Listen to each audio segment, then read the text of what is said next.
Assalamualaikum warahmatullahi wabarakatuh. Saya Laili Putri Istijabah, NIM 2019 04 30 260. Di sini saya akan menjelaskan materi tentang pegadaian. Yang pertama ada pengertian pegadaian.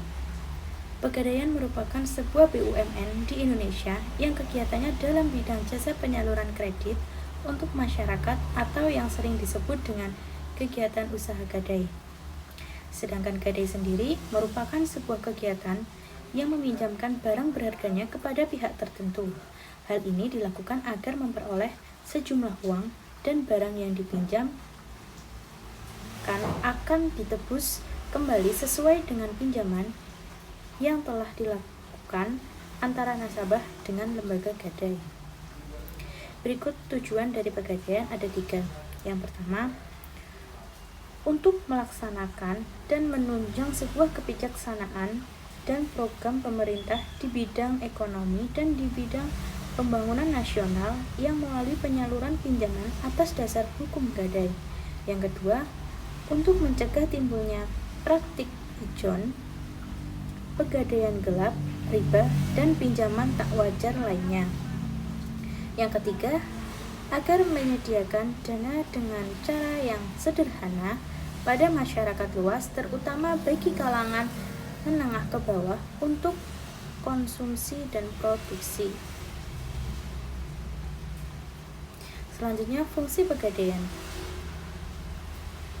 yaitu sebagai pengelolaan penyaluran dana pinjaman yang berdasarkan atas dasar hukum gadai dengan cara yang mudah, cepat, dan aman. Selanjutnya, untuk mengelola semua bentuk keuangan, kepegawaian, perlengkapan, pendidikan, dan pelatihan. Selanjutnya, untuk menciptakan dan mengembangkan suatu usaha-usaha yang menguntungkan bagi pegadaian itu sendiri dan masyarakat umum. Yang keempat ada untuk mengelola sebuah organisasi dan tata cara dalam pelaksanaan pegadaian. Yang terakhir, untuk pembangunan dan pengawasan dalam sebuah pengelolaan pegadaian. Selanjutnya, yaitu tugas pokok dari pegadaian. Tugas pokok dari pegadaian yaitu untuk menyalurkan uang pinjaman atas dasar hukum gadai dan usaha-usaha lainnya yang tentunya berhubungan dengan tujuan pegadaian atas dasar materi. Selanjutnya ada sumber dana dan pengalokasian dana. Sumber dana ada 4. Yang pertama, pinjaman jangka panjang dari perbankan. Yang kedua, pinjaman jangka pendek dari pihak lainnya. Yang ketiga, penerbitan obligasi. Yang keempat, modal sendiri. Selanjutnya ada penggunaan dana, yaitu uang kas dan dana liquid, pembelian dan pengadaan berbagai aktifat tetap dan inventaris. Selanjutnya pendanaan kegiatan operasional, penyaluran dana, dan investasi lainnya. Selanjutnya ada barang yang dapat digadaikan, yaitu perhiasan.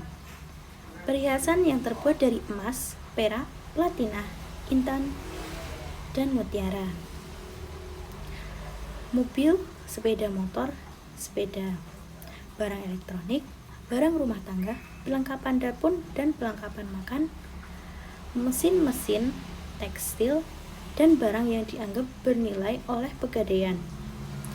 Selanjutnya, barang yang tidak dapat digadaikan, yaitu binatang ternak, hasil bumi, barang dagang dalam jumlah besar, barang yang cepat rusak, susut dan busuk, barang yang kotor, kendaraan yang sangat besar, barang seni yang sulit ditaksir, barang yang mudah terbakar senjata api, amunisi, dan misisu, barang yang disewa belikan, barang yang dimiliki pemerintah, yang terakhir barang ilegal. Manfaat dari pegadaian. Untuk nasabah ada dua. Yang pertama, penyediaan jasa dan penitipan barang. Lalu untuk pegadaian, penghasilan dari sewa modal, penghasilan dari jasa pegadaian lainnya. Lalu yang terakhir, pelaksanaan misi perum pegadaian sebagai BUMN.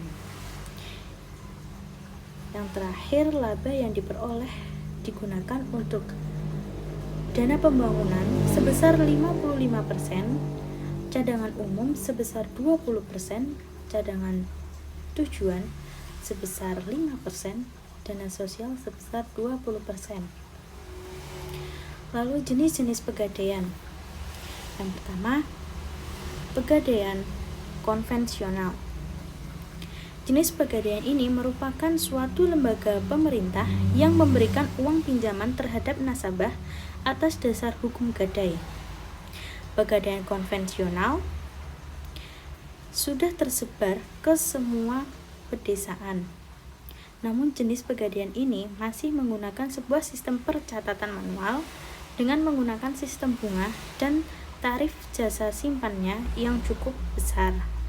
Yang kedua, pegadaian syariah. Jenis pegadaian ini adalah sebuah lembaga keuangan dari bentuk pegadaian dengan memberikan uang pinjaman sesuai dengan sebuah prinsip-prinsip syariat Islam. Banyak sekali keuntungan pada pegadaian syariah ini, antara lain menggunakan sistem bagi hasil yang sesuai syariat dan prinsip-prinsip Islam.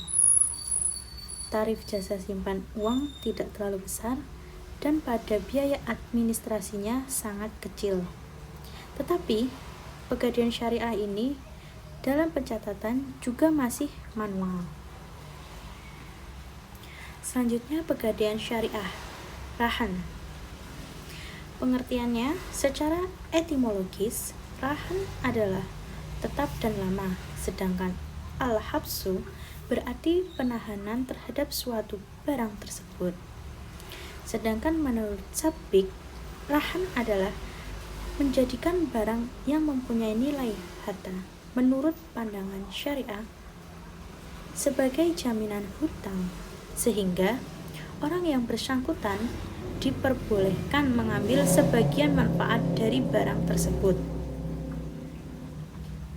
Dasar hukum gadai menurut Islam adalah Al-Quran, As-Sunnah, dan Ijtihad. Ayat Al-Quran yang dapat dijadikan dasar hukum perjanjian gadai adalah Surat Al-Baqarah ayat 282 dan 283. Rukun dan syariat sahnya perjanjian gadai ada 4, yaitu ijab qabul. Orang yang bertransaksi terdiri dari rahin dan murtahin. Yang ketiga, adanya barang yang digadaikan. Yang terakhir adalah hutang.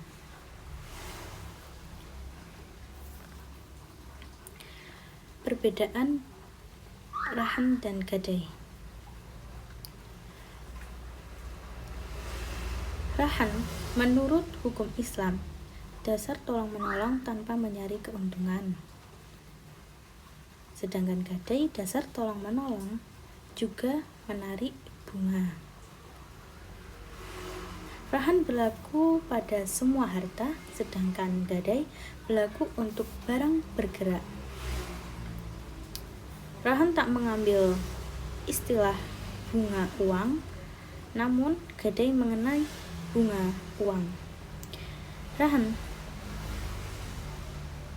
bisa dilaksanakan tanpa melalui lembaga, sedangkan gadai harus melalui lembaga perum pegadaian.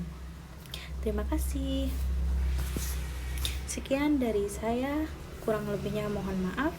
Wassalamualaikum warahmatullahi wabarakatuh.